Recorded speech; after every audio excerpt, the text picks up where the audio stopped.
Okay, let's continue with task 1 of the writing component. In task 1, you need to write 150 words in 20 minutes. Now, in this part of the exam, there are 4 different types of data. As we can see, there's a line graph, a pie chart, a bar chart, and a table. Now, a lot of the time the students get a bit concerned because they may not have much time to practice each of the types of data. But in reality, there are really only 2 types, and that's what I want to talk to you about today. So let's look at these 2 types of data. The first, if we look at the line graph, we call this dynamic data. We can identify dynamic data because we will see that there is some movement over time. So there'll be a time period or a date reference. Because we've got movement over time, we need to use a variety of verbs, such as rise, fall, decrease, decline. To give the reader a bit more information, it's important that we use some adverbs, like considerably or significantly or slightly. This tells the reader exactly how things are moving. Now remember, with these verbs, they should always be in the active tense. It's a very common mistake for the candidates to use these verbs in a passive form. So with dynamic data, keep in mind that they are all active tenses. So when you're talking about the graph, you'll notice that there's often more than one line. So it's important that you talk about these lines or these items in relation to one another. When you are doing so, you need to use some linking devices, such as similarly or in contrast. The examiner is looking for these. Now, a way that you can start and organize your writing is to group your ideas together. Try and find areas where you can see a lot of similarities and differences and talk about things in relation to one another within groups. So let's turn our attention to static data. So we know that dynamic data expresses movement over time. So static data does the opposite. There's no movement. It's a fixed time period. So if we take a look at this pie chart, it says how the British accessed the internet in 2010. There is no movement. This is all data from one single year. Something you'll need to do a lot of in static data is compare. So you really need to rely on a variety of comparative structures to show the examiner that you have grammatical range. We can also notice in this pie chart that we've got some percentages. Now, when you see a percentage, you have a great opportunity to convert those numbers into words. So take cable, for instance, in this pie chart. Cable accounts for 47%. So rather than saying 47%, you can say less than half. No internet access makes up 19%. If we want to put this into words, we could say less than 1 in 5. So take the opportunity to use words, use vocabulary to replace your numbers. Linkers again are really important. Remember, you need to connect the ideas together, showing similarities and differences. The examiner wants to see your linking devices. Unlike dynamic data, if you remember dynamic data, we need to keep our tense in active form. However, in static data, we need to use a mixture of both passive and active tenses. Okay, so let's take a look at the paragraphs now, how they function and what we should be doing. So in the introduction, the first thing that we should do is paraphrase the topic, or paraphrase from the task 1 question. So we can see in this pie chart, it says, the pie chart shows the project cost breakdown. So the example of an introduction we have below is stating, the pie chart illustrates how the expenditure for a project is broken down. So they're using their own words and they're using a different grammatical structure to help them paraphrase. The second paragraph you need is called the overview. Now, the overview is a summary of the main features and the overall trends. We'll take a look at this overview together. It starts by saying overall. It's nice to use a phrase like this because it's an indicator to the examiner that you're writing your overview. Here, this candidate says, it is clear that most money was spent on production, with facilities and labour following in close second and third position. So he has identified the 3 largest areas of expenditure and he has mentioned them in his overview. He also links them with the lowest cost being insurance. So we can see that there is a comma and a linker of contrast, whereas, and then he says the lowest cost was insurance. So the purpose of the overview is not to provide any details. It's simply to give the reader a general idea as to what the trends are doing. Okay, your third paragraph is of course the body paragraph. It is here that you will give a more detailed report on your data. So the first thing you can do to help yourself is to group your ideas. That is, find areas that you're going to talk about together.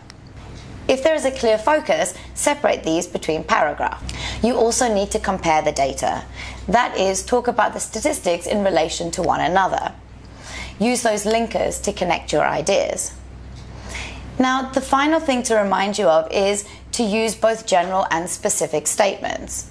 Now, let me explain. A general statement, we can see an example here, saying males were more likely to spend their money on luxury items than females. Now, we call this statement general because it does tell us that there are differences between men and women, but it doesn't give us any number to support that fact. We need general statements, but we also need specific statements to support them. So let's take a look at a specific statement.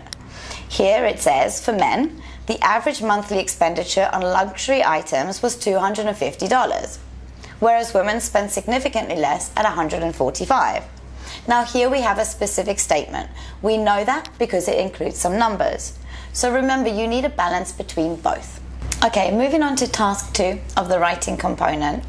In task 2, you have to write 250 words in 40 minutes. Okay, so let's take a look at an example of a task 2 question together.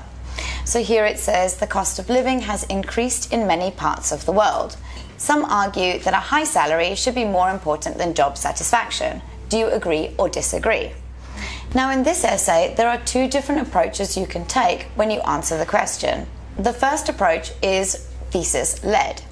Now, thesis-led is the method you should use if you have a clear opinion on the topic. That is, you either agree or you disagree. Thesis-led is always one-sided. So you should state your opinion in the introduction and support it throughout. Now, you may not have a clear opinion on the topic, in which case you can use the argument-led approach. In argument-led, you discuss different views or the advantages and disadvantages of something. Remember, argument-led is balanced. That means you must discuss both views. In your introduction, you clearly show that there's an argument with 2 sides, and your opinion is presented in the conclusion only. So let's take a look at that topic again together, and we'll have a look at 2 introductions and see how they compare between thesis and argument-led. So first of all, let's take a look at the topic, saying the cost of living has increased in many parts of the world. Some argue that a high salary should be more important than job satisfaction. When you see the topic, the first thing you should do is identify what the topic actually is. Here, the first sentence, the cost of living has increased in many parts of the world. This is our topic. The next sentence, some argue that a high salary should be more important than job satisfaction. This is the argument. So we should deal with them separately. Now, in the introduction, the first thing you should do once you've identified the topic is you paraphrase it. That means you put it into your own words. So let's take a look. Here it says, as it is becoming much more expensive to live, people are turning to work to cover their costs. So here, the candidate has paraphrased the topic, but at this stage we don't know his opinion, nor do we know if it's a thesis or argument-led approach. The next sentence starts by saying, in my view. In my view, when choosing a job, money should not be the most significant factor, as people need to be happy at work for their mental health and better productivity. Now this is called a thesis statement, and it goes with a thesis-led approach. We know that it's a thesis statement because it begins by saying, in my view. The candidate then introduces the topic, saying when choosing a job, money should not be the most significant factor. Now in here, he also uses a modal verb. He uses should not. Your thesis statement should include a modal verb, like should or must, depending on how strongly you feel about it. There are other types of question though, so you might need to use a different modal verb like might, may or could, depending. After the modal verb, he gives his opinion, in that it should not be the most significant factor. So we know from this thesis statement that the writer clearly disagrees with the topic. Now, there's another purpose to a thesis statement, and that is to give more direction to the essay. we need to let the reader know what way we are going. So he continues by saying, people need to be happy at work for their mental health and better productivity. So we know that in body 1 of the essay, this candidate is going to talk about mental health. In body 2, he's going to focus on better productivity. So let's turn to the next introduction. This introduction has a different approach. It takes the argument-led method. You will notice that he is paraphrased in the same way. However, from this point here, there are those who argue that. He uses a phrase to distance the opinion from himself. He says, there are those who argue that money is the key factor to maintaining a good standard of living. This is the argument that agrees with the statement above. He uses a comma and a linker of contrast, and he says, while others claim being happy at work is vital for good productivity.